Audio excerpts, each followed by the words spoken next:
ఇప్పుడు సు కుటుంబం యొక్క పరిస్థితి తెలుసా? మన చీచి పెళ్లి చేసుకుని ఉన్న కుటుంబంలోకి వెళ్లకుండా ఒక బీద సెక్యూరిటీని ఎలా పెళ్లి చేసుకుంటుంది? ఇది నా పాత గురువు ఏర్పాటు చేసింది. మన షూ కార్పొరేషన్ ఇప్పుడు అందరికి తెలిసింది. ఇప్పుడు మనం ఇచ్చిన మాట నిలబెట్టుకోకపోతే మనల్ని అత్యాస పరులు అంటారు. అది మన గౌరవాన్నే కాదు, మన స్టాక్ ప్రైస్ ని దెబ్బతీస్తుంది. అయితే యోయోని పెళ్లి చేసుకొనిద్దాం. తనని గ్రామానికి పంపించారు కదా ట్రీట్మెంట్ కోసం. అంతేకాదు సు కుటుంబానికి పెద్ద కూతురు. ఎలా అయినా చిన్న వయసులో మాట్లాడింది తన కోసమే కదా. మీ ఊరు యాపిల్ ఉంది కదా, మా గ్రామంలో దానికంటే ఏం బాగాలేదు. నేను చేసుకుంటా, కానీ 2 కండిషన్స్ ఉన్నాయి. ఏంటి? 1 లక్షం ఇవ్వాలి మా బామ్మ ట్రీట్మెంట్ కోసం. 2వది జెంగియో హోటల్లో నాకు జాబ్ ఇప్పించాలి. ఏంటి నువ్వేమంటున్నావు?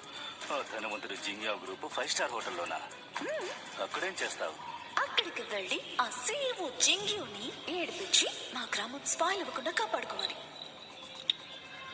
నేనేమీ పెద్దగా చదువుకోలేదు కదా, ఈ ఊళ్ళో నీళ్లు భోజనం లేకుండా ఎలా ఉండగలను? ఆ సెక్యూరిటీని నువ్వు పెళ్లి చేసుకున్న వెంటనే నేను నీకు జింగ్యా హోటల్లో పని ఏర్పాటు చేసిస్తాను. సరే, ఎక్కడున్నాడు? పెళ్లి చేసుకోవడానికి ఇంత సమయం ఎందుకు?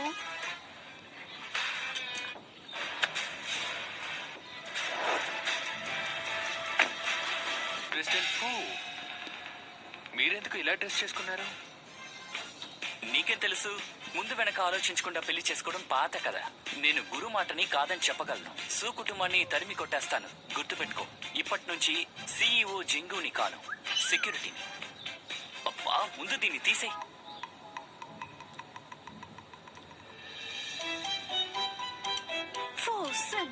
అమ్మా,